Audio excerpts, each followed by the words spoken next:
Harold Cox, born in Hoopeston, or in Rossville, eventually wound up in Hoopeston, and I want to actually start a little, as the war's beginning, I guess. Yeah. We'll be concentrating a little bit on the war, because when the war started, you were already working for a while up in Chicago. I worked in Hoopeston first, and I went to Chicago. Okay. And I worked up there about 4 years. But while I was up there about a year, and they made me foreman in the machine shop, and I got married June the 29th, 41. And my brother was already in the service. And then I was one ace along, and I had to do things I didn't like to do to some of the employees. If they couldn't do the work, it was my job to kind of give them a boot. And we had crane operators. I had a supervisor over 2 50-ton cranes and 1 15-ton crane. And we moved all this stuff, and we made stuff for different places. Like you mentioned, this is military equipment that you guys are making. Yeah, we made, it was Clearing Machine Corporation. They made presses. They used an automobile industry, and they made presses that would stamp out 50 caliber machine gun bullets. And they made presses that would holler out a 105 Hauser.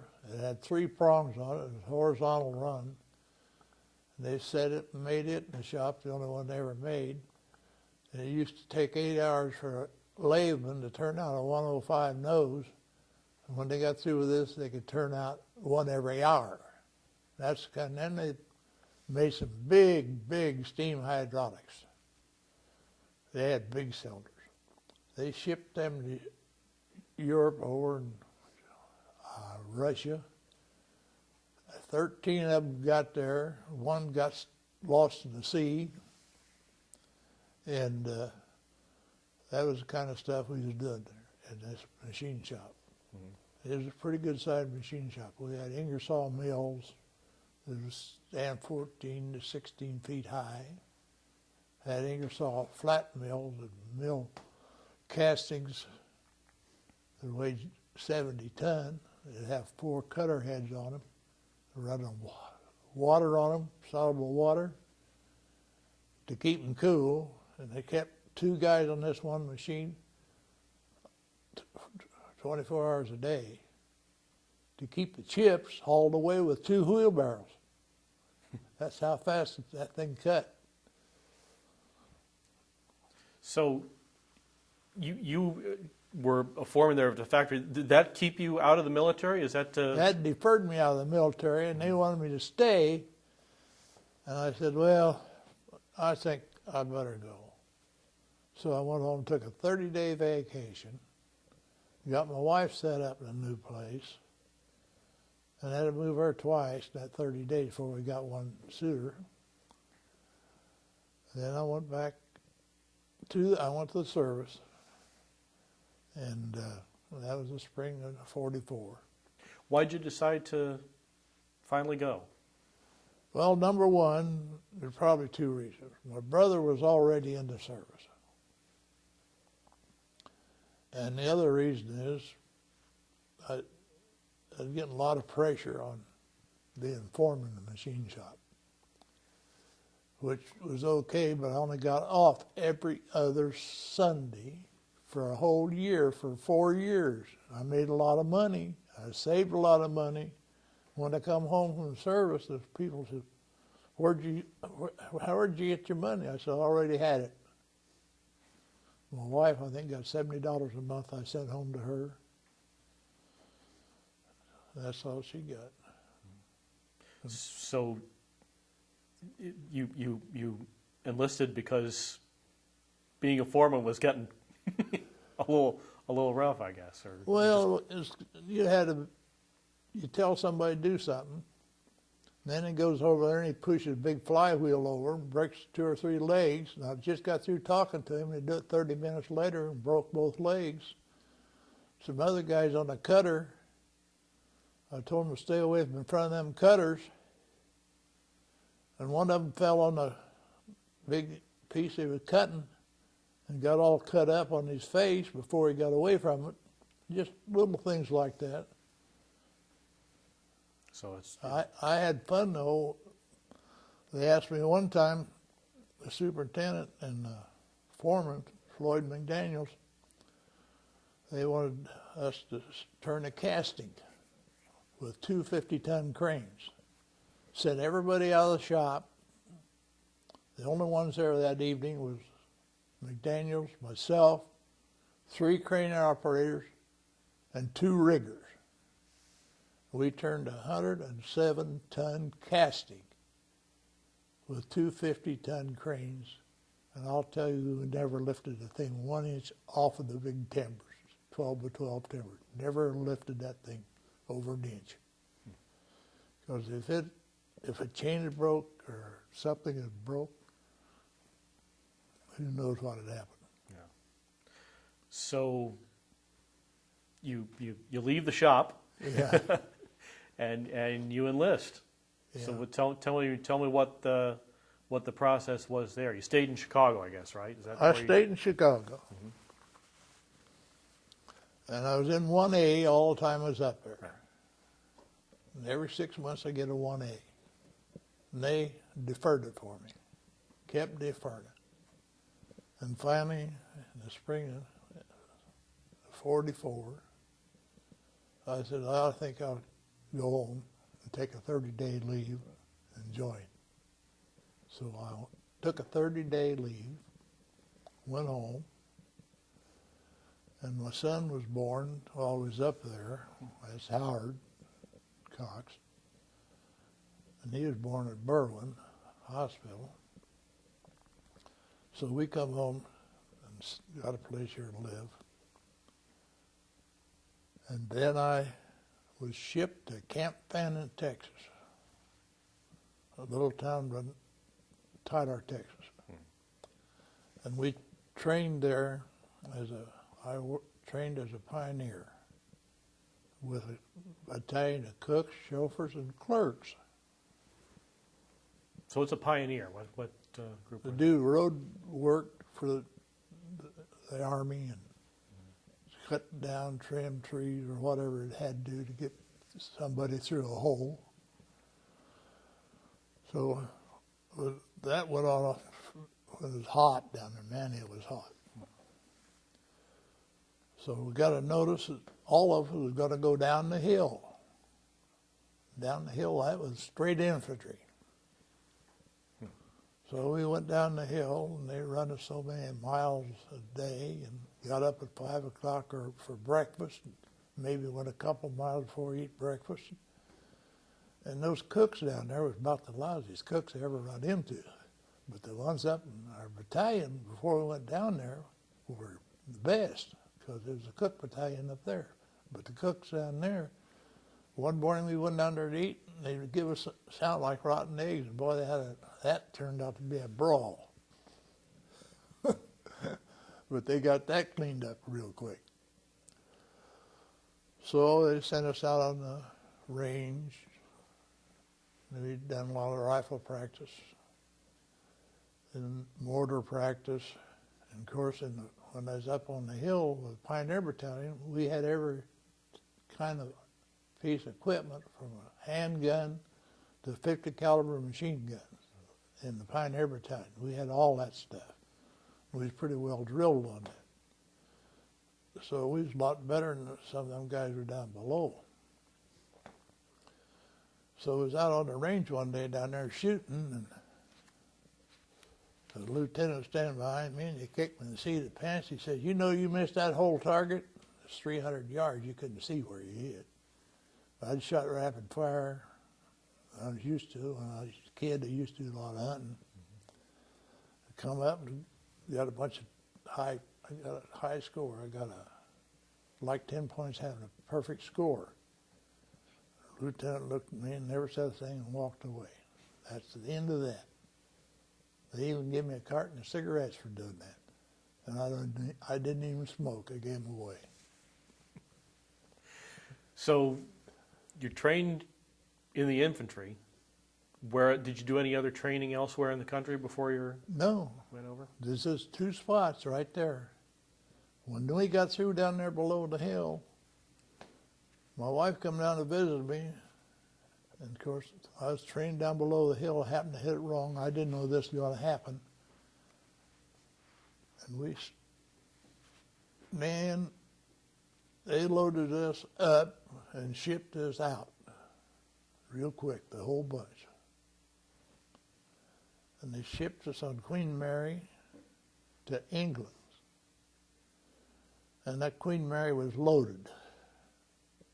And on the trip, old Mickey Rooney was going across at the same time. And he was up in the bow of the ship. Old Mickey was playing craps with everybody who could, and everybody could get to him because it was all lined up waiting turns. That was kind of a sight. The 4th day out, I was leaning over the side of the ship, and a bunch of guys got sick and made me sick. So we got into England. We landed Queen Mary in there. They loaded us, took us out on a range for 1 day on the range, and the clerks didn't know much about guns. The chauffeurs didn't know much about guns. And all these guys, they only got 2 weeks training on it. Then they put us on those 48 cars or whatever they call them. These are the box cars. No, or the box train cars. In England, we got on train. Worked towards the south end of England. And they took us across the channel. We got across the channel, and they'd already had a big fight there before, VD. And then they took us up there and put us in the camp, all set up for us. You get this one, you get this, and just so by the numbers. And the first thing I knew, Lauren Colson and me got one with about 4 inches of water in it. Got one. Tent with 4 inches of water in it. So we had to lay our 2 duffel bags side by side and lay across them that night. And that was the worst night I had. And this was summer of 44? Yeah. Fall of 44? Okay. Yeah. So the next day they'd come in with these 6x6s, these big army trucks, loaded us on them, and took us to Paris, France. So what was that like for someone from Hoopeston, Illinois to wind up in Paris, France after a few months of training? Wasn't there very long. There was so many of us in each one of those trucks, it only had standing room. I won't tell you everything that happened. But anyhow, we got down there, and then they let us stay there one night, and then they loaded us up and took us one way out of France going north. And we went up there, and we went by, and you see some soldiers stacked along the road, about 3 deep. Then we went up a little further. We didn't encounter too much. We lost a couple of lieutenants and a couple of BAR men. Come back, and when they come back, there were stakes out there. They come up and picked us up, brought us back, and they had stakes out there, these guys, dog tags and names on them. Then we stayed around Paris one more day to rest up a little bit. Then they shipped us out again and went the other direction. We spent 7 days on that venture. So the next day, when we went out the next time, we headed out. I think one plane flew over Scrapen, a private plane. It wasn't a regular Army plane. All the guys dived off under the pine trees. And on that trip up, we didn't have much contact with anybody. So I was on that trip for 7 days, and what we was doing was evidently checking out to where everybody was at and the enemy. And so that one evening, the day I got hit by a mortar about dusk, I got hit December the 1st, 44, and I thought I was in France, and I was in Germany. So to back up a little bit, when you left Paris, there was still, there was still shooting in that area. In that area, I guess it hadn't been completely. Well, Paris part up close, but you get out, there wasn't nothing close. You got out. Now, before I got wounded, I want to tell you this was something that I did one night. Maybe a night before, or two before I got hit. They set me out, and they got these little dams across the river, Sarlotton, or whatever it is. And I stood guard there that night, and you couldn't even see in front of your hand. It was so dark, but you could hear a pin drop. So I got off of that deal in the morning, and they had TD-90s, anti-aircraft guns behind us. They were firing in the hills across the river. They'd shoot three up, three down, over and up and down. They done that on that hill, and you see people running and diving or hiding. But that's the end of that. But then when I went on up there and got hit with a mortar, there was no firing or no nothing. That mortar come in and hit between me and the building. So that day, we can sort of set up. You're saying that there was no activity that day. No. It just happened. So how did what time of day was it? When did a little bit before dusk, a mortar come in and hit between me and the building, and it blew me up in the air, and I come down.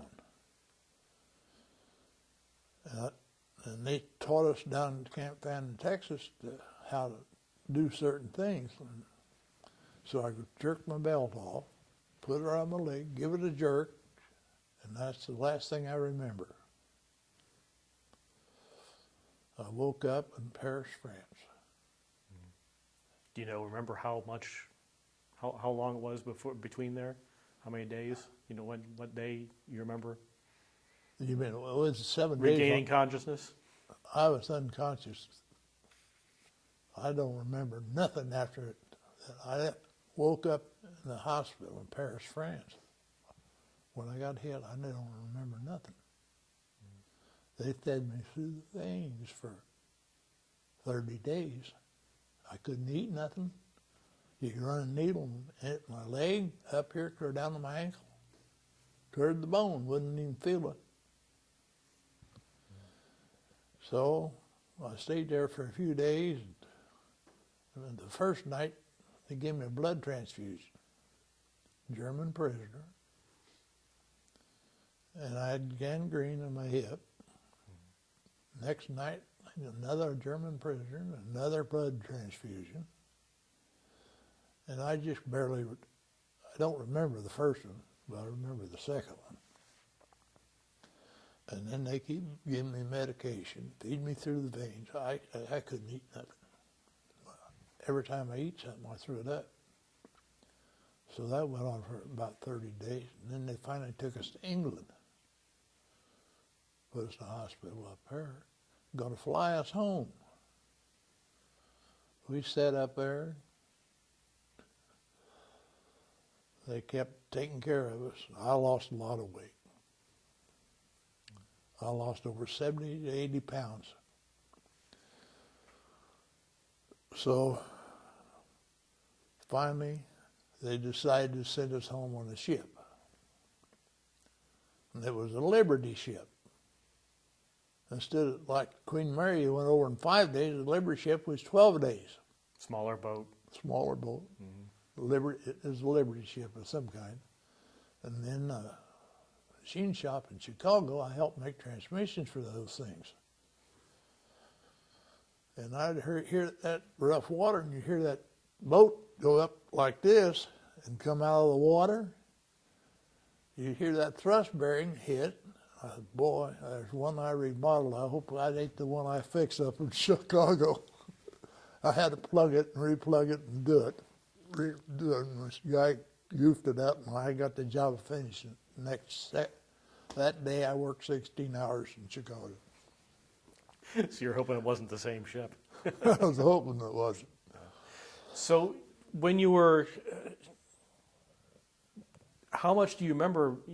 When you were in the hospital and you were losing weight. I lost the weight all in about 60 days. Mm-hmm. But you still had your leg at that point, correct? No, Or they they took had that taken it off off? the first night. Oh, okay. They took it off first night at the knee, and the second night they took it off up here. I got about that much bone left. I ain't got much left. And were they? I mean, were they where you mentioned you had gangrene on the hip as well? So Yeah. you had to deal with that as See, well. I was in the street next to a building. They got livestock running around. So that's the reason probably I got that. But they took my leg off in a hurry. They didn't fool around. Did your unit take mortar fire before then? I mean, not that day because you said it was quiet, but how much action had your unit seen in those days before? Lauren Colson was a buddy I trained with at Camp Ann, Texas. He got wounded 3 different times, not serious enough. They put him right back in combat. And he said, where I got hit, he said, we didn't get that territory back till February the 12th. In other words, a little over 2 months. And they got it back. But he got treated 3 times, he told me. And we didn't talk about much, really. I lost a lot of boys. So you had lost some people in your unit before Yeah, you were hit. yeah. 379, Company, Patton's Army, 3rd Army. What was daily life like, on those front lines? I mean, what do you do in that time when you're not taking fire and that sort of thing? We just kept moving all the time. Just kept moving. There wasn't too much going on.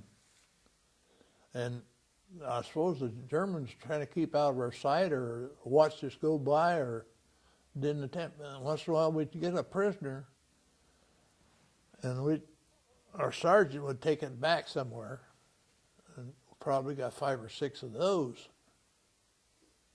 on the second trip. But we never got run over by nobody again when we was heading for Germany and over toward the Saar River. So you're taking sniper fire, you think, or? It didn't take anything. Wasn't nothing. You can't believe it, can you? Until that one day. Yeah. Well, we got sniper fire with the first trip I was out when we lost some officers and stuff. But the second trip we took a different route. Do you remember how far from the front line you were on that first trip? Front line? Well, how close to the farthest that the Allies had gotten, Oh, probably 200-300 yards. So you were right there. Do you remember? You say that your group had taken some prisoners at that point. Yeah. They just, one at a time would all come in. Not a bunch. One at a time. Walk in. It kind of scared you when you see them walk by. How'd they get treated? I have no idea. You just let them pass, huh? No idea. What was the? Do you remember? I mean, I don't hardly say there's spare time or anything that you had when you're moving in that direction, but We just kept moving. no. Now on that last trip out, I was telling you about where we never run into anything, and when I finally got hit, there's Russian soldiers and barricades, just a fence around them. One of them was eating flour, looked like, and the other was a barricade, and it wasn't very big, and they was eating meat. I think it was horse meat. But they were just locked in there, and the Germans were gone. And these are Russians. They want to fight, and there wasn't nobody else around there but them. I don't know how that happened. I was gonna say, how'd they get there? That's almost the wrong front. It was on the front. The Russian prisoners, the Germans. Oh, the Germans had taken the Russian prisoners. Yeah. Oh, okay. So we knew they were close, but didn't know where they was at. So that's about it on that. So did you free those prisoners or bring them behind your lines, or what? No, we didn't do nothing. They just reported back what they found, and somebody else come and get them. They probably come in trucks to get them, because we never run into no opposition going that way.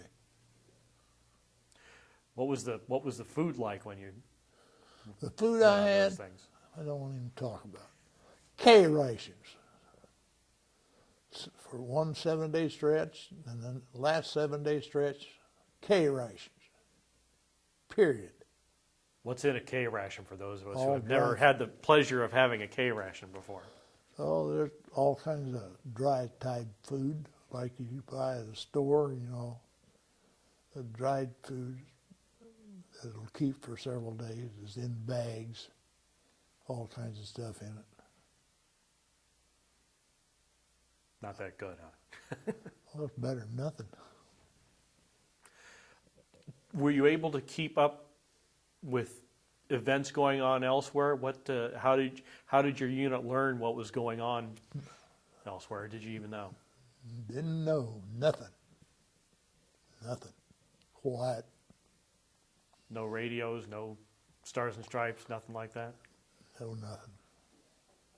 Not where we were at. I think we was spearheading where the bulge is what it amounts to.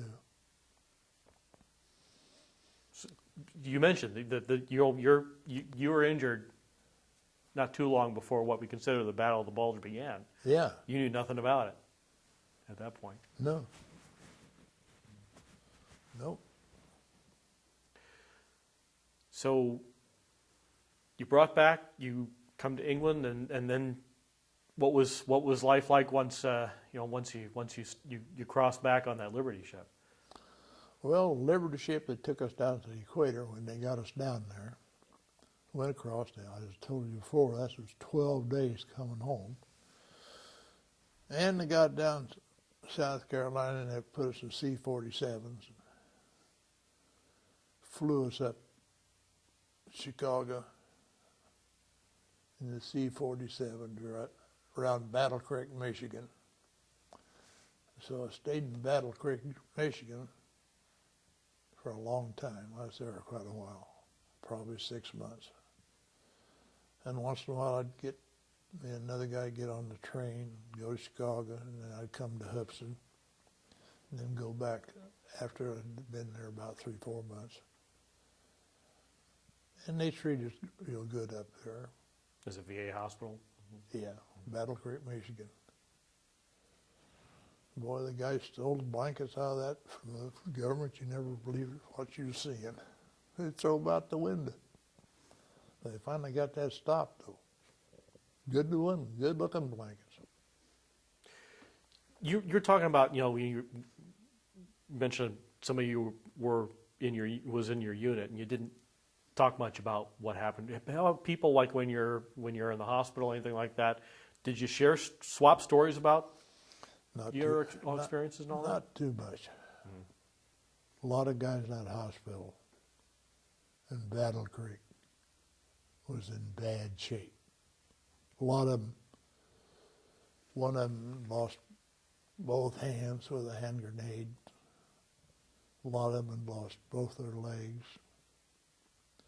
And a lot of them was just plain paralyzed. We was in a room of probably about 30 of them. And they were probably the worst wounded ones. So people didn't talk about. Not too much. When I got up to walk the first time on my artificial leg, I thought, oh my God. I got up, I couldn't hardly stand up. I was dizzy and everything else.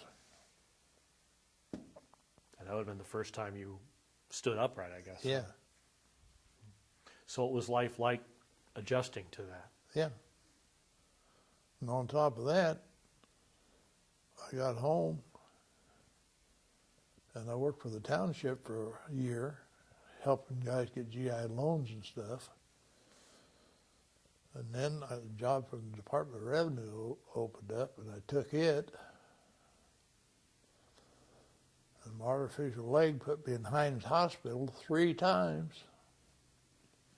I had one that was made out of solid wood, and then I had one that was made out of plastic I could adjust myself. That's the one I had to wear most of the time. And those got to be a pain in the neck. And after it put me in the hospital 3 times in Chicago, I went and talked to a lawyer about it. I said, you know, Illinois made me wear my leg,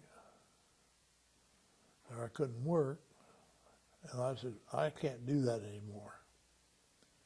So I threw the leg away, laid it in the alley, 2 of them, laid them side by side, took some leather goods off of them I might need.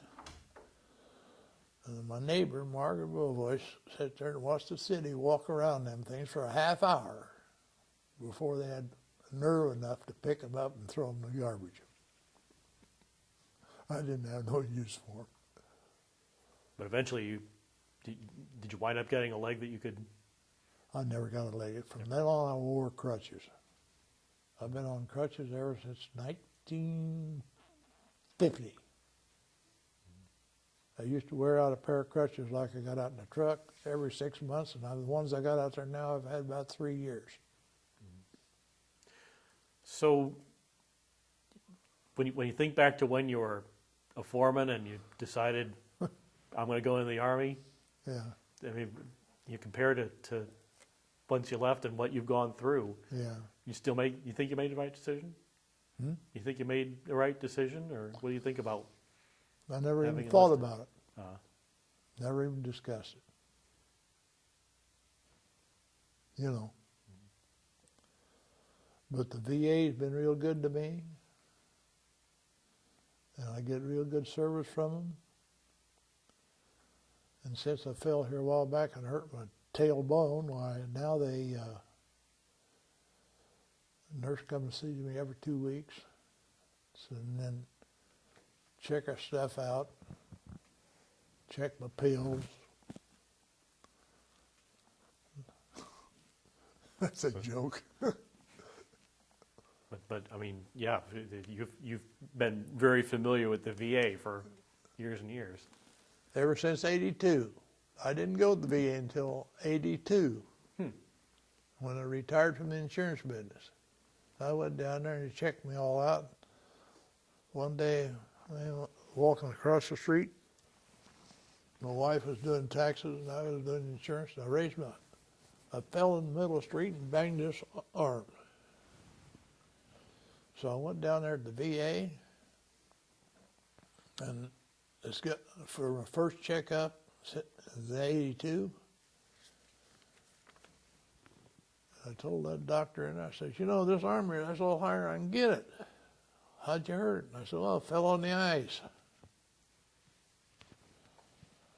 He sent me up x-ray, come back. He said, sign this form. What is this, a death warrant? I said, no. He gave me a shot. in the shoulder. And he come back and he says, you sit in that wheelchair and stay there for 1 hour and don't you move. So I did that. He come back and he says, raise your arm. Went all the way up. I got one to the latter part, 98 or something. It's still good shape. 2 shots. Do you regret having gone in the Army at all? Well, I don't necessarily regret anything. I made my own choice, you know. I never, you know, I had a few cousins was in the service and got killed over and traveled around quite a bit. As far as you're concerned, I can't do what I'd like to do or what I could do because I was wound up being a farmer.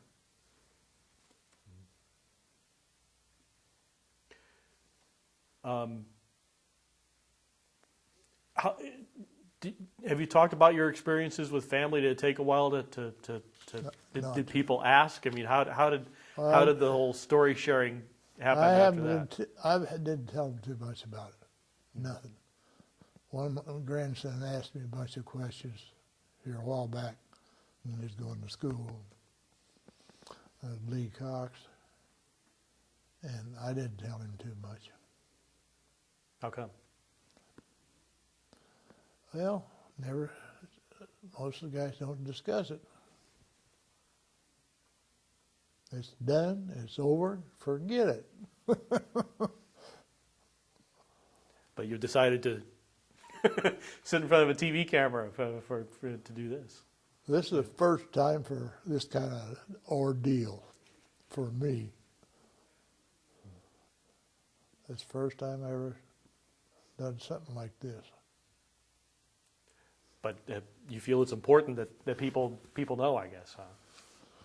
Well, I suppose it will. It'll answer a lot of questions because I was supposed to have had an accident in a Jeep and all that kind of stuff, which is false. You know, might clear up some of it. Anything else to add? Anything I forgot to ask? Any other stories that come from there that you mean related? that I skipped over? Not necessarily. Mm-hmm.